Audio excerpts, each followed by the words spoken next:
Chosen one, before you click away again, hear me, not as a preacher behind a pulpit, not as a voice performing for a crowd, as someone who knows exactly what heaven placed in my spirit tonight, and who it was placed there for, you. This is not your first time here. You know that already, don't you?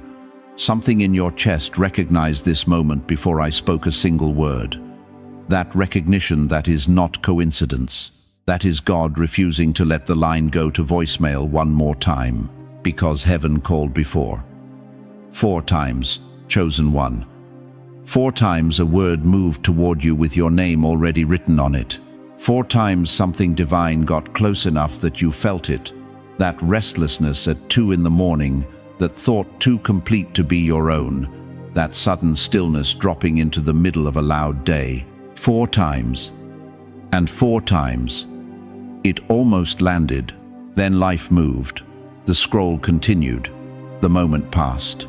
And you told yourself, this is what hope always costs me. I know what that quiet devastation feels like.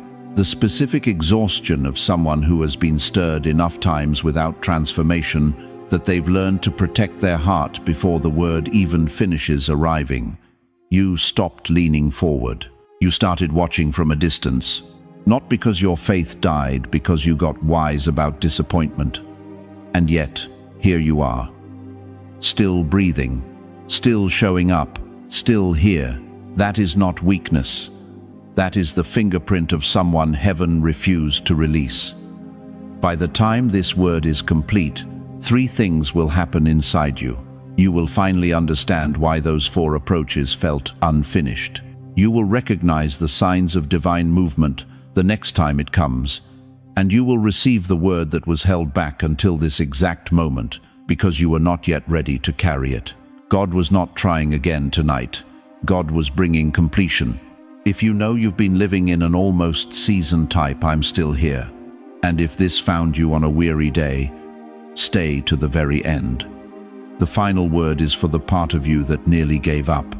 Let me ask you something nobody else has thought to ask you lately. When was the last time you felt completely at rest? Not just physically still, but settled. Quiet all the way down to the center of you. Because I want to describe something, and I need you to tell me honestly, right now, if this sounds familiar. You're sitting in your recliner after dinner. The evening news is on. The house is warm. By every measure, everything is fine. And yet something underneath all of it, something that has nothing to do with worry, nothing to do with your health or your bills or your grandchildren, is moving. Like a river current you can feel but cannot see. You go to bed, you sleep, you wake up, and it's still there. That is the first sign, chosen one. A restlessness that does not answer to distraction. It cannot be fed. It cannot be quieted by television or company or a good meal. Because it is not coming from your circumstances, it is coming from your spirit. And your spirit is registering something that your eyes have not yet been given permission to see. Proverbs 20:27 says it plainly. The spirit of a person is the lamp of the Lord, searching all the innermost parts. God does not always speak in thunder. Sometimes he speaks in a restlessness that will not leave you alone, because he is looking for you, through you, for something that only you were built to carry. Now, here is the second sign. At some ordinary moment, maybe washing dishes, maybe sitting in church, maybe halfway through a conversation, a thought drops into your mind, and it stops you cold. Not because it's frightening, because it is too complete, too specific, too certain of itself, to have come from the usual traffic of your own thinking. You cannot trace it back. You cannot remember building it. It simply arrived, whole, like something placed, not generated. And it pointed in a direction that your logic alone could not fully justify. You told yourself you were imagining it. You moved on. But it never fully left, did it? That was not your imagination. That was a word in transit. Addressed to you. Delivered to the only place quiet enough to receive it. The deep interior of a person who has lived long enough to know the difference between a thought that belongs to them and one that came from somewhere else entirely. The third sign is the one that frightens people the most, because it arrives without warning. You are in the middle of an ordinary Tuesday afternoon. Maybe you're at the pharmacy, maybe you're in the car, maybe you're surrounded by noise and movement and everything that makes up a regular day. And then for one suspended moment, everything inside you goes silent. Not numb, not sad. Still. The kind of stillness that doesn't belong to Tuesday afternoons. That is not a medical episode, dear one. That is not anxiety wearing a quiet mask. That is the frequency of approach. That is heaven lowering its voice because it finally got close enough to whisper. And the fourth sign, this one cuts the deepest, because most people carry it as shame. Conversations you used to endure without a second thought now feel like they cost you something you cannot afford to keep paying. Certain rooms feel wrong now. Certain ways of spending your hours feel like they are pulling against something being built inside you. People close to you have noticed. Maybe they've said you've become difficult, distant, different. You haven't become difficult. Your spirit is protecting sacred ground. Job 32:8 says, "But it is the spirit in a person, the breath of the Almighty, that gives them understanding." When God is building something in you, He will make you intolerant of everything that threatens its foundation. That shift in what you can tolerate is not a personality change, it is divine construction. And underneath all four of these signs, running like a current beneath all of them, there is a fifth thing, quieter than the rest. The one you have never found words for. A feeling of standing somewhere new, even though nothing around you has visibly changed. A sense that a door is open somewhere just ahead that you cannot see clearly and cannot name. But you know it the way you know when rain is coming. Something in your bones, something in your spirit that is older than your reasoning mind. You are standing at a threshold, chosen one, and you have been standing there longer than anyone around you knows. Now here is what I need you to understand, and this is the turn that changes everything. These four signs were not the beginning of what God was doing. They were evidence that something had already begun. The approach was not waiting for your permission. The word was not sitting idle while you decided whether to receive it. Heaven was already moving, already rooting, already carrying something toward you that had your name written on it before you were born. What felt like a long silence was not absence. It was a message in transit. And if any one of those four signs has been following you, right. That was me right now. Mark this moment. Do not let it pass you casually. Because what you just identified in yourself is not random. It is evidence of where you have been standing. And it is the exact reason why the next thing I'm about to show you about why the word could not land until now is going to shake something loose in you that has been waiting a very long time to be free. Let me ask you something that might sting a little. How many times have you looked back at a closed door, a job that fell through, a relationship that ended, a dream that went quiet, and told yourself you must have done something wrong? How many nights have you replayed the moment everything stopped moving and concluded that God must have moved on without you? I need you to hear this truth tonight, and I need you to let it reach the deepest place in you. The closed door was not rejection, it was recalculation. You know what a GPS does when you miss your turn? It doesn't shut down, it doesn't sound an alarm, it doesn't pull up your history of wrong turns and announce you as disqualified. It simply says recalculating, and it finds you a better route to the same destination every single time. That is not a modern convenience. That is a parable God placed inside our technology so a generation too wounded to believe in second chances could see His nature on a 4-inch screen. Proverbs 16:9 says it plainly, "A man's heart plans his way, but the Lord directs his steps." Not redirects when you fail. Directs, continuously, precisely, without panic. So here is what I need you to receive right now. Every closed door in your past recalculation, every delayed answer recalculation, every interrupted plan, every relationship that dissolved, every hidden year where nothing seemed to move recalculation, not punishment, not abandonment, not failure. A more precise path being drawn toward a destination that never moved. But why? Why the delay at all? If God is that powerful, why not just deliver the word the first time? 3 reasons, and every one of them is about you, not against you. For you, first, capacity. There are words you can only carry when you have been through enough to hold them. There are blessings that would have broken you 5 years ago that you are now finally built to sustain. You don't hand a 20-pound weight to someone who has never trained a day in their life. You build the muscle first. Isaiah 40:30. One promises that those who wait on the Lord shall renew their strength. Not those who rush, not those who force, those who wait. The waiting was the weight training, chosen one. And you are stronger now than you have ever been in your life. Second, environment. Some seeds cannot survive certain soil.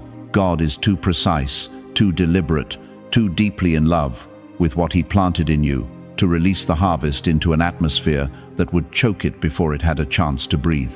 The people around you in those seasons, the circumstances pressing in from every side, they could not have sustained what was coming.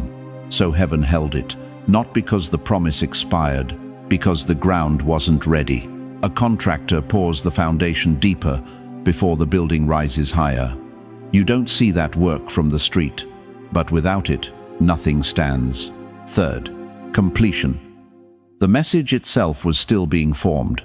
Joseph didn't just receive one dream, he received 2. Then years later, Pharaoh dreamed twice. The same truth, spoken 4 times across different seasons, before it could finally be acted upon in full. Why? Because the one who carried the interpretation had to become someone who could handle the weight of what came with it. The prison wasn't punishment. The prison was the final preparation room before the palace. And that is exactly what your hidden years were. Now let me ask you the question that changes everything. If the delay was not failure, if the closed doors were recalculations and the silent seasons were soil preparation and the interrupted plans were a foundation being poured deeper than you could see, then the question is not, why was I delayed? The question is, what was being built in me that only delay could build? Sit with that for just a moment. Because that question is not rhetorical. That question has an answer written specifically about your life. And the season you just walked through, every part of it was the answer being constructed. The address was changing, chosen one. The mail wasn't lost. Heaven knew exactly where you were. But the address on the envelope said who you are becoming, not who you used to be. And the delivery had to wait until the new address was ready to receive it. That is not theology. That is your story. If tonight for the first time you can feel the difference between failure and formation, if something in your chest is shifting from shame about the delay to something that feels almost like gratitude, I want you to write this right now in the comments. Recalculate me, Lord, not as a performance, as a declaration, as the moment you stop calling the route broken and start trusting the one who designed it. Because here is the truth the enemy fought hardest to keep you from receiving. The route was not punishing you. The root was doing its work in you. And now that the work is done, now that the capacity is built, and the environment has shifted, and the message is complete, there is only one question left. What exactly was that message? What has heaven been carrying toward you across 4 approaches that could not land until this precise moment? That is exactly where we are going next. And what you are about to hear has been waiting for you longer than you realize. Let me ask you something that might shake you a little. What if the years you called wasted, God called necessary? What if the seasons you called silent, heaven called surgical? What if every moment you sat in the dark wondering if God had forgotten your address, He was actually building the room you weren't yet strong enough to stand in? I need you to hear what I'm about to say. Not with your mind, with that deep place in your chest that has been carrying something too heavy to name for too long. The Bible doesn't just give us inspiration, it gives us architecture, a blueprint for how heaven moves toward a person. And when you see that blueprint clearly, Everything you walked through stops looking like abandonment and starts looking like arrangement. Let's start with Joseph, 17 years old, sleeping in his father's house in Canaan. And God gives him a dream, not a whisper, not a suggestion, a vision so vivid, so specific, that Joseph wakes up knowing something enormous is moving toward his life.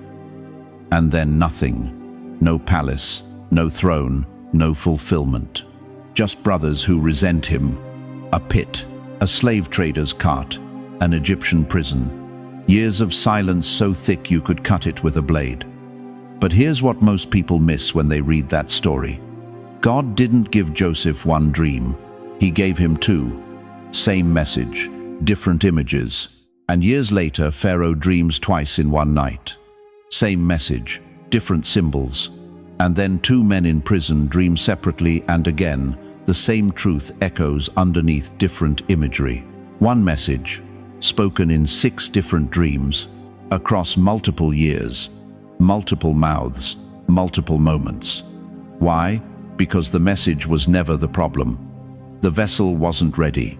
Joseph at 17 could receive the dream, but Joseph at 17 could not yet carry what the dream required. The pit was not punishment. The prison was not abandonment.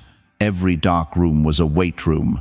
God was building inside Joseph the character, the wisdom, the unshakable integrity that the assignment demanded. Chosen one. Do you understand what that means for your story? The word that kept approaching you, and not fully landing it, was never weak. You were being strengthened to hold it. Now let me take you somewhere else. Somewhere that might hit even closer to home for some of you. A man, 40 years old, standing in a wilderness that was never supposed to be his home. He had walked away from a palace. He had walked away from power. And now he's tending sheep in the desert in Midian. A man who once had everything, now invisible to the world that used to know his name. 40 years, chosen one. 4 decades. And in those 40 years, don't you think there were moments, quiet moments at dusk when the desert went still and something stirred inside Moses that was too large to be ordinary thought? Don't you think there were nights when a feeling came, a restlessness that sleep couldn't touch, a sense that his life was supposed to mean more than this? 4 approaches, decade after decade, the words circling, getting close, never quite landing with the full weight it carried. And then one afternoon on a mountain called Horeb, Moses sees a bush that is burning but not burning up. And he stops. And the voice comes. And this time it lands. Every single word goes straight to the center of him. Not because God suddenly tried harder. Not because Moses finally earned it. But because the man standing at that burning bush was not the same man who had fled Egypt 40 years before. The wilderness had done its work. The formation was complete, and what felt like a missed window for 4 decades was actually a window being widened. Hear me, chosen one. I'm talking to someone right now who has been in their own Midian.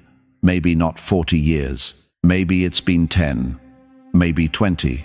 Maybe you're in your 70s and you're sitting there thinking, did I miss my moment? Is it too late? Did God move on without me? The answer carved into the rock of Scripture is no. Moses was 80 years old at the burning bush. 80. The wilderness did not disqualify him. The years were not empty. Every single day that felt like delay was God whittling away everything inside Moses that couldn't survive the assignment until what remained was exactly what the mission required. The years were not empty. The silence was not rejection. And what felt late was precisely what made him ready. So before you call your wilderness a waste, I need you to ask yourself one question. What if God wasn't withholding? What if God was protecting the word, protecting the assignment, protecting you from receiving something at the wrong moment that you would have dropped or mishandled or been crushed under because the formation wasn't finished yet? What if the 4 approaches were never 4 separate messages? What if they were one message spoken in 4 different languages? Each one chosen specifically for where you were, in your formation, at that exact moment in time. If you've ever felt like your life was one long wilderness type right now, God was still there. because the deepest turn of this entire word is still ahead of you, and it will change the way you read everything that has ever happened to you. You felt it, didn't you? That pressure, that tightness in your chest that has been building for months, maybe years. That feeling like something enormous was trying to reach you, but kept hitting a wall just before it arrived. You called it anxiety. You called it waiting. You called it God being silent. But I need to tell you what it actually was. It was a dam. And chosen one tonight, that dam breaks. There is a Hebrew word buried deep in the ancient text, a word that English translations soften, reduce, make polite. The word is parats. And it does not mean to arrive gently. It does not mean to knock at a door and wait. Parats means to burst through, to break past every barrier, to overflow with a force that nothing compressed for that long could hold back any longer. Genesis 28:14. God spoke it over Jacob. You shall parats to the west and to the east, to the north and to the south. Not grow slowly, not expand gradually. Burst in every direction, all at once. That word was written for someone who had been held back long enough. It was written for you. Here is what no one tells you about the seasons that nearly broke you. Every single moment of delay, every night you prayed and heard nothing, every door that closed in your face, every time the word almost landed and then went quiet. None of that was wasted. None of it was God looking away. Every one of those moments was pressure building behind a dam. Think about how a dam actually works. The water does not disappear. It accumulates, it deepens, it grows heavier, more powerful, more unstoppable with every day it is held back. And when the dam finally gives way, it does not release a trickle. It does not offer a gentle stream. It releases everything that was stored all at once with a force proportional to every single day it was compressed. That is your fifth encounter. Not another nudge, not another signal, not another stirring that fades by Tuesday morning. This is accumulated precision, arriving at full force.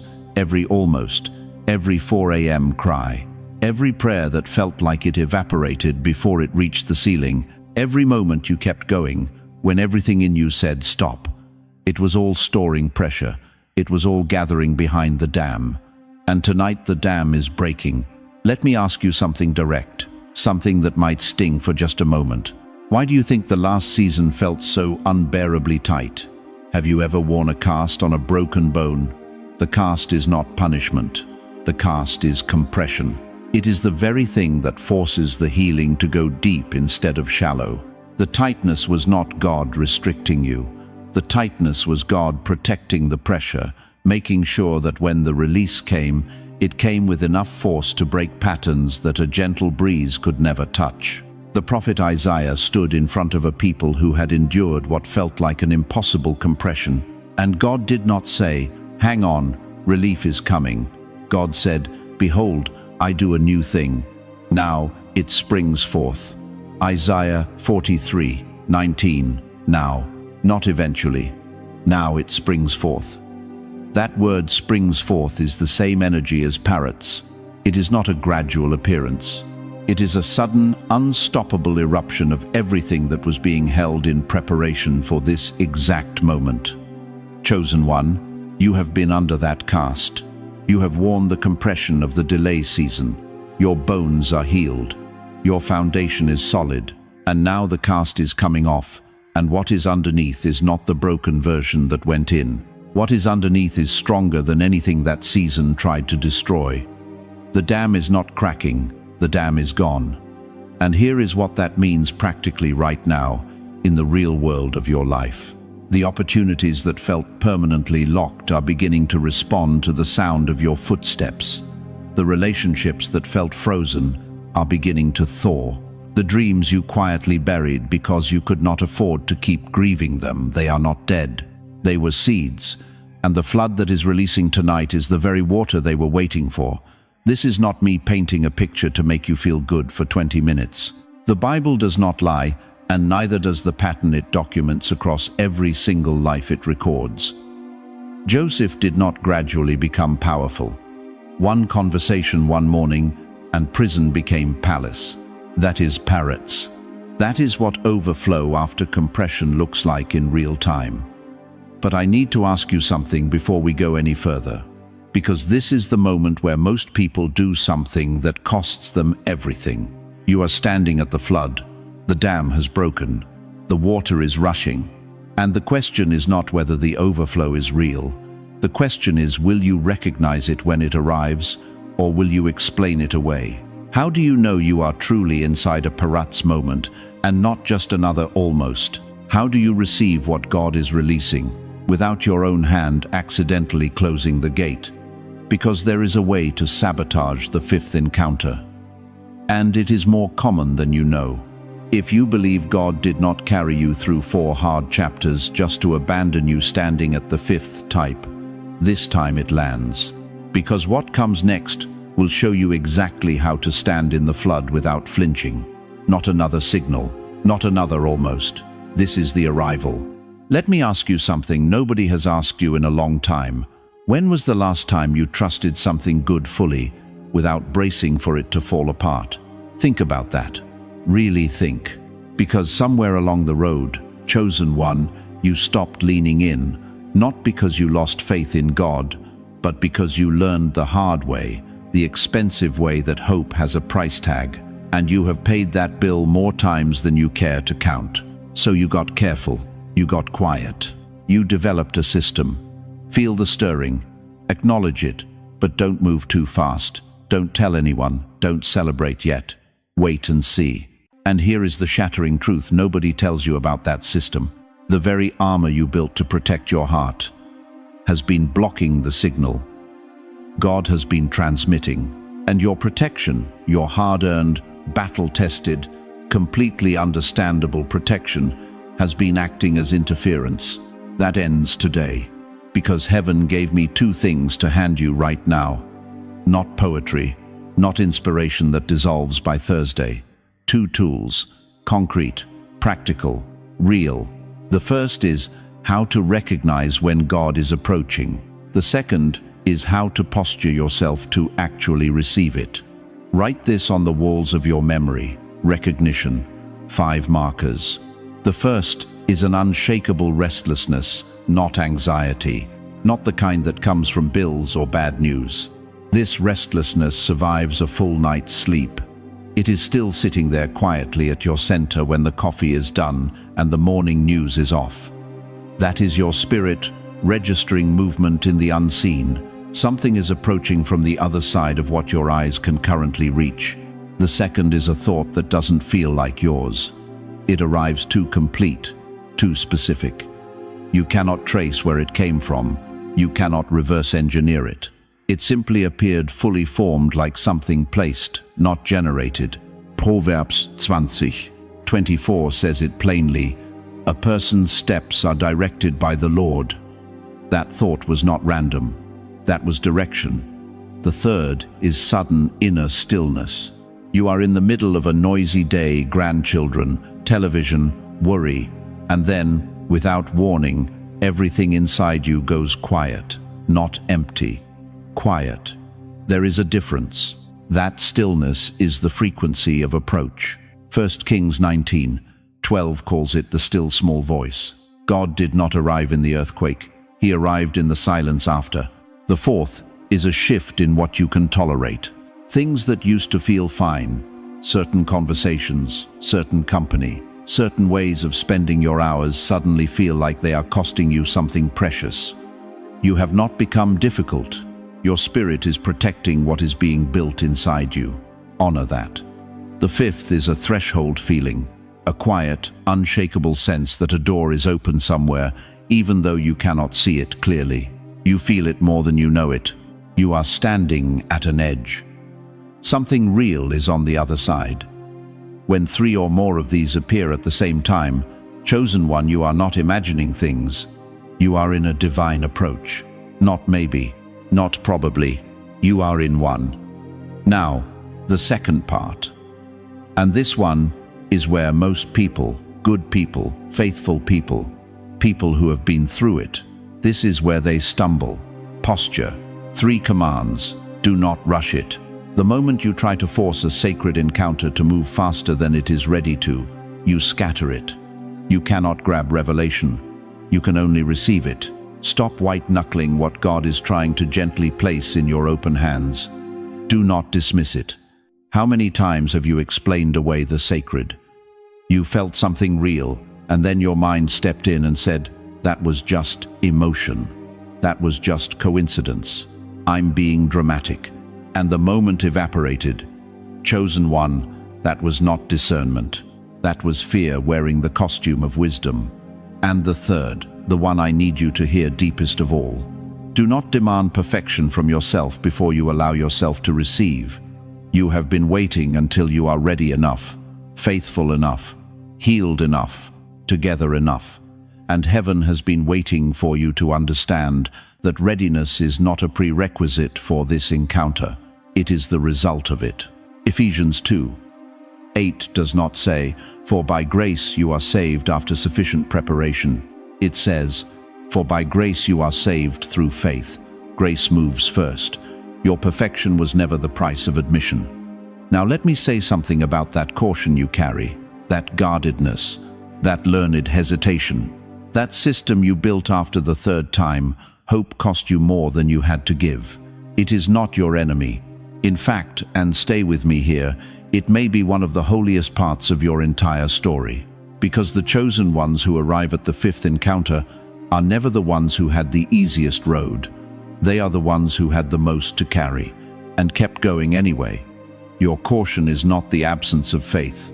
It is the scar tissue of faith.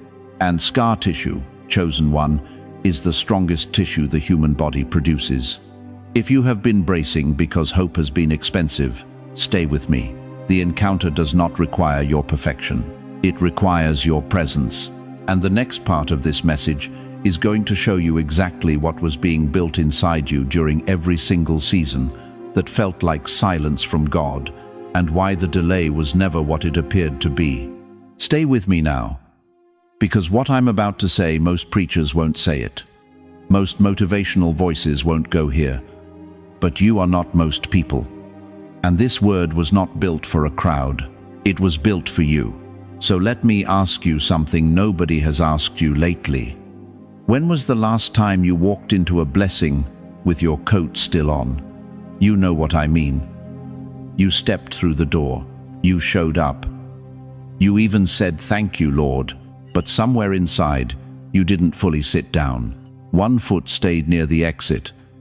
Your hands received the gift, but they hovered just slightly because the last gift came wrapped in grief you weren't prepared for. That's not rebellion. That's not unbelief. That is what survival looks like in a person who has loved God faithfully through too much loss.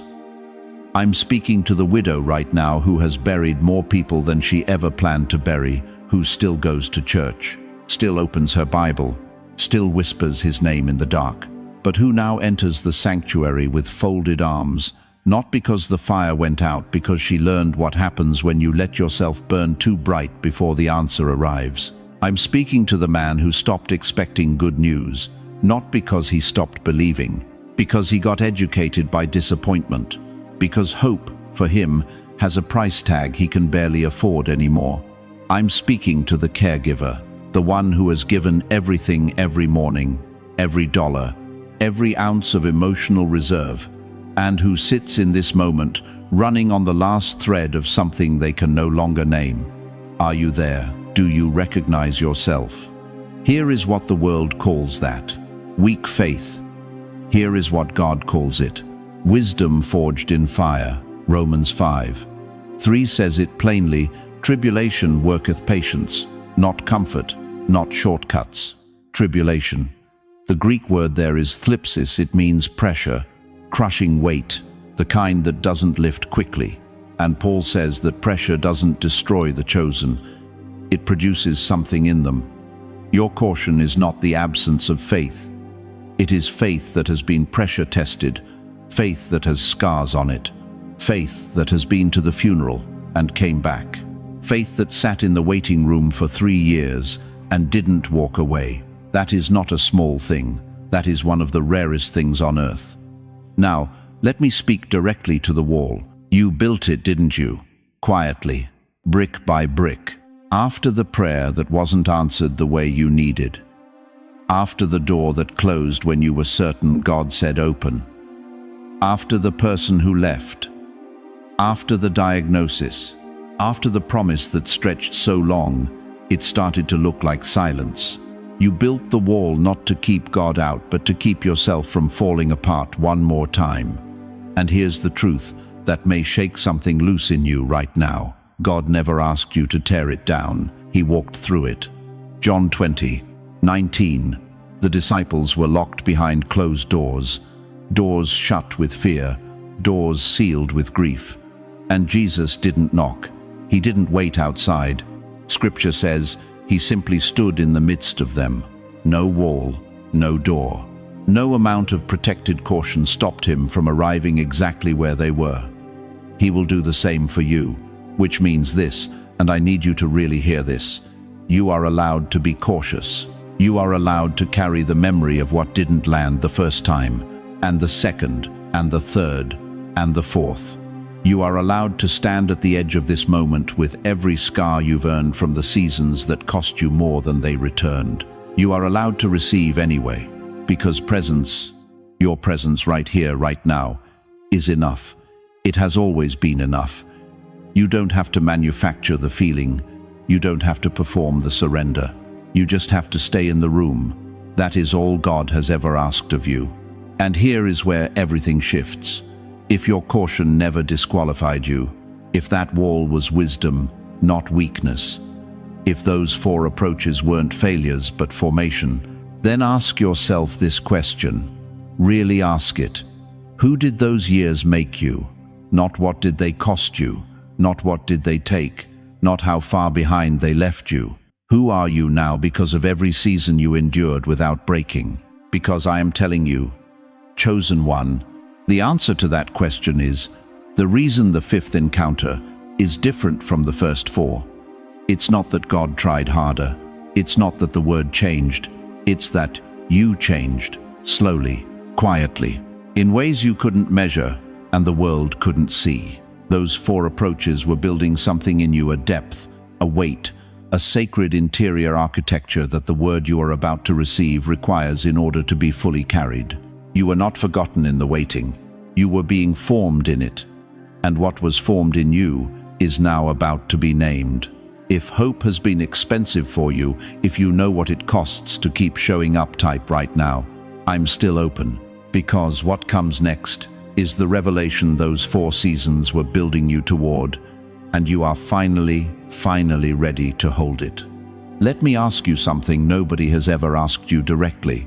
What if everything that made you feel too much, too sensitive, too aware, too intense, too different, was never a defect? What if it was a description? Because here is the truth that the waiting season tried to bury under years of silence, and almost, and not yet. You were not confused, you were not broken, you were not behind, you were being named. And heaven held that naming back across 4 approaches, because a name this specific, a calling this precise, cannot be placed on someone who hasn't yet been forged enough to carry it without dropping it. You are forged now, so let me speak over you what God has been building toward this entire time. The first name is seer, not the theatrical kind, not visions and trembling and dramatic encounters, practical, daily, bone deep. You walk into a room and you already know something is wrong before a single word is spoken. You sit across from someone performing fine and you feel the fracture underneath their smile. You sense which direction a situation is heading 3 weeks before the evidence catches up. You always thought that was anxiety. You called it overthinking. You apologized for it your whole life. Proverbs 20:12 says, "The hearing ear and the seeing eye, the Lord has made them both." He made yours specifically. That perception was never your burden. It was your assignment. And every room you've ever walked into that needed someone to feel the truth, before it became visible, that room needed you. The second name is voice. You have said things in quiet moments around a kitchen table, in a hospital hallway, at the edge of someone's worst night. and you watched something in them settle. You didn't know why. You weren't trying to preach. You were just speaking from the real place, from everything you've actually lived. That is not a personality trait. That is a calling. Isaiah 50:4 says, "The Lord has given me a tongue of the learned, that I should know how to speak a word in season to him who is weary." A word in season. Your season of suffering produced the exact vocabulary that someone else's breaking point requires. Everything you endured every night that didn't make sense, it was being compressed into language. Language only you carry. Language a generation desperately needs. The third name is pioneer. You thought you were a misfit. You thought something was wrong with you, because the maps everyone else seemed to have the clear paths, the obvious next steps, the communities that just fit. None of them ever quite worked for you. But pioneers don't follow maps. They make them. You were walking unmarked territory, not because you were lost, because you were clearing ground. And the people behind you, the ones who come after, the grandchildren watching your life more closely than you know, they will walk a path you are paving right now, in this very season, without a single applause from the crowd. Abraham left without knowing where he was going.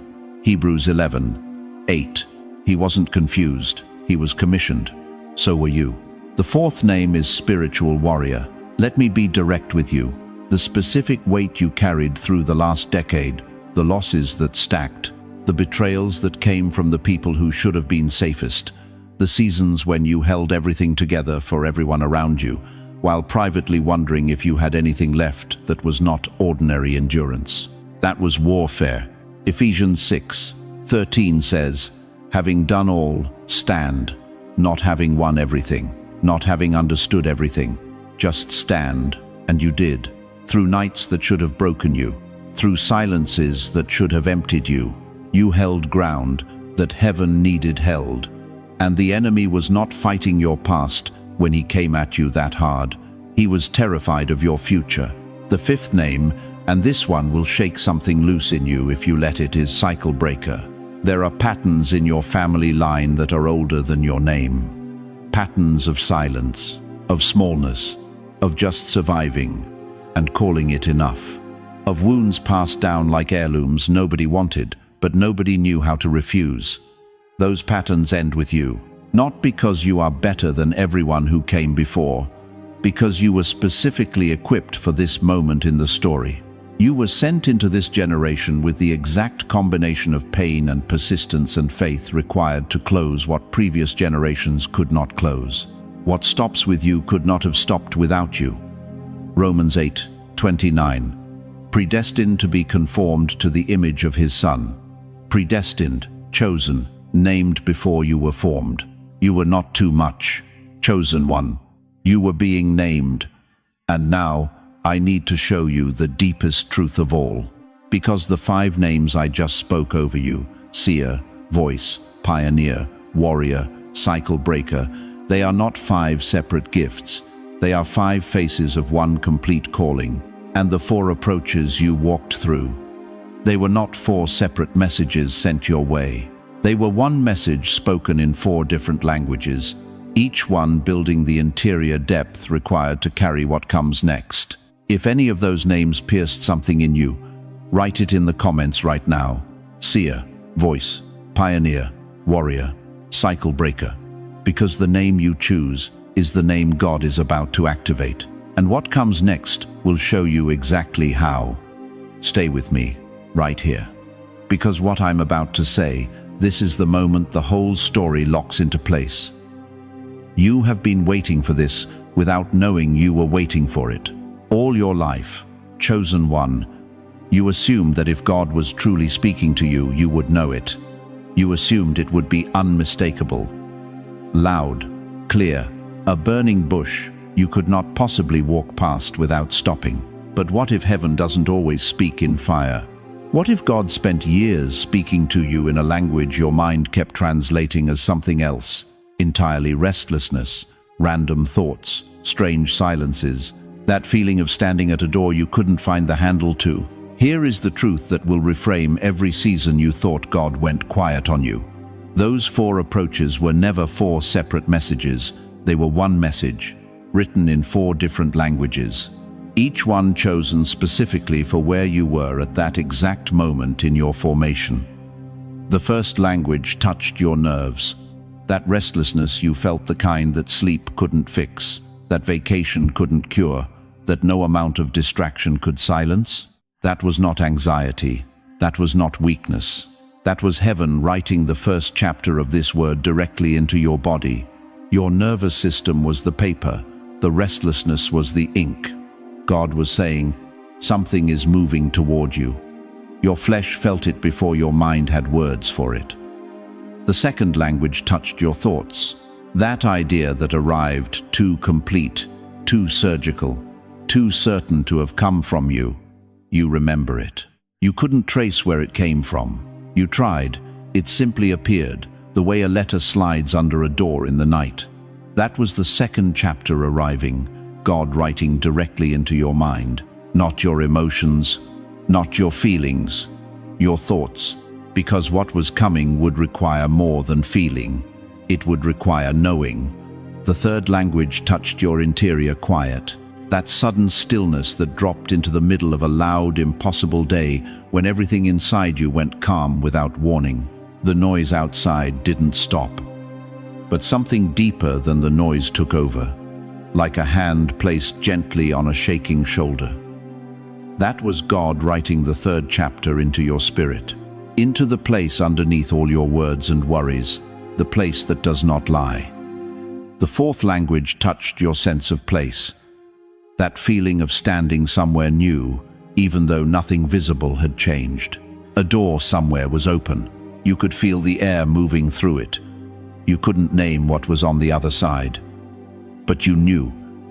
Somewhere in the deep of you, you knew. That was the final chapter, pressing itself against the threshold of your life. Heaven saying, you are almost ready. 4 languages, 1 message, and chosen one. Listen to me carefully now. Those were not waiting rooms. Those were preparation rooms. Every single one of them was building something inside you that the 5th encounter required. The restlessness built hunger. The thought built clarity. The stillness built depth. The threshold feeling built courage. 4 rooms, 4 renovations, 1 person being made ready. Psalm 139:16 says, all the days ordained for me were written in your book before one of them came to be. Not some of the days, not the good ones, not the ones that made sense. All of them. Including the 4 that felt like silence, including the seasons that felt like God had turned his face away. Every single day was already written. Every approach, every recalculation, every language he chose to reach you in. You were not forgotten. You were being formed. You were not abandoned. You were being anchored. You were not behind. You were being built for something that required every single one of those rooms before the door in front of you could open. Now turn around in your mind for just a moment. Picture 4 doors behind you. Each one closed now, not locked, not shameful, just behind you. Those rooms held things that had to happen before this moment could happen. Don't grieve them. Don't regret them.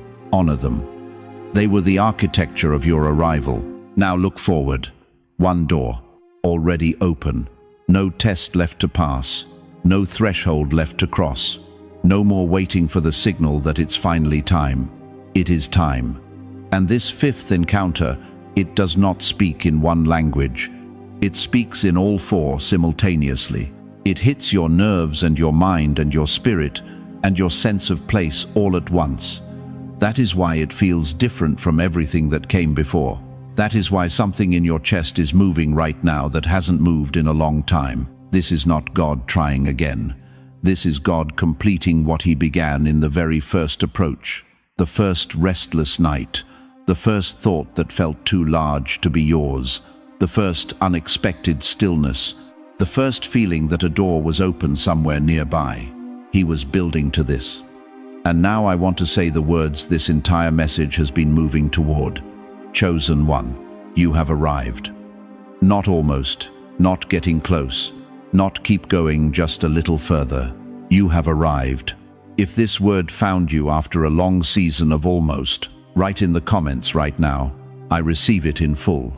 And if someone came to mind while I was speaking, someone who has grown unusually quiet lately, someone whose light has dimmed and you're not sure why, share this with them tonight. Your share might be their fifth encounter, because what God just completed in you, He is ready to begin in them. Stay with me, because what I am about to speak over your life is not a closing, it is a coronation. You did not make it to the end of this word by accident. Something in you held on through every section, through every layer, through every moment when the old voice whispered, "This isn't for you." You stayed, and that staying, that is already evidence. That is already God moving in you before the declaration even lands. So receive this now, not as religious language, as truth spoken directly into the marrow of who you are. I call forward the seer in you, the one who has always sensed things before they became visible, the one who walked into rooms and felt what no one else named. For years you questioned that gift. You called it anxiety, you called it overthinking. Heaven calls it assignment. I declare today, your perception is no longer a burden you manage. It is a weapon you carry. Rise, seer. Your eyes are needed now. I call forward the voice in you, the one that went quiet in seasons of rejection, the one that learned to shrink so others would stay comfortable. The words you swallowed did not disappear, chosen one. They went deep, they became weight. And weight, in the hands of God, becomes authority. I declare today, what you lived through is now in your mouth, and when you speak from that real place, chains break. Rise, voice. The room is waiting. I call forward the pioneer in you. You walked paths that had no map, because the map was never meant for you. It was meant for the ones who follow. Every wilderness step you took in confusion, in silence, in exhausted faith, you were laying road. I declare today, the territory ahead has already been consecrated by the ground you covered when no one was watching. Rise, pioneer. The ones behind you are depending on what you do next. I call forward the warrior in you, not the warrior who never bleeds, the one who bleeds and stands anyway, the one who has been knocked down so many times that getting up stopped being a decision and became a reflex. Psalm 34:19 says, "Many are the afflictions of the righteous, but the Lord delivers him out of them all," not some, all. I declare today, the ground you held in the dark is now yours in the light. Rise, warrior.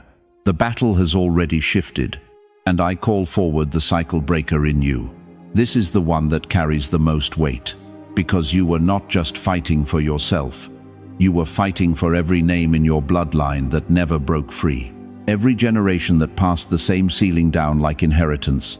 It stops here. It stops with you. I declare today, what ends with you ends completely. And what begins with you will echo into faces you will never meet on this earth. Rise, cycle breaker. Heaven has been waiting for this moment longer than you know. Now I need you to go somewhere inside yourself, not your thinking mind, deeper than that. The place that does not need explanation to know when something is true. Say this where you are. Say it quietly. Say it like you mean it. The waiting was preparation, not punishment. The 4 approaches were not failures. They were the message arriving in chapters. Every closed door was not rejection. It was redirection toward a room that could actually hold what God placed in me. I am standing in the 5th encounter, and I receive it, all of it in full. Do not rush past what just moved inside you. That shift you feel right now is not emotion, that is alignment. That is the sound of a soul stepping into the place that was built for it. Across every hard season, it survived. Jeremiah 29:11 says, "I know the plans I have for you, plans to prosper you and not to harm you, plans to give you a future and a hope." That word was spoken to people who had already waited 70 years. 70 years, chosen one. And God called it a plan, not a delay, not a mistake, a plan. Your waiting was never outside the plan. Your waiting was the plan. And now hear this clearly. This is not the end of the pursuit. This is the moment the pursuit becomes partnership. God is not chasing you anymore. He is walking beside you. And every step you take from this moment carries the full weight of everything those 4 approaches built inside you. You are not leaving a video tonight. You are leaving a season. And the one who pursued you across 5 encounters, who recalculated 4 times, who drew a line and said, "Not this time," he is not finished with you. He is just getting started. If you are standing in the 5th drop, I am standing in the 5th in the comments. Let heaven see your declaration. Let the enemy see it too. If someone came to mind tonight, someone whose light has gone a little dim, someone barely holding on, send this to them. Your share could be their 5th encounter. And stay close, subscribe, and stay connected, because more words are being prepared for what you are walking into. The best of your story, chosen one, it has not been written yet. It begins now.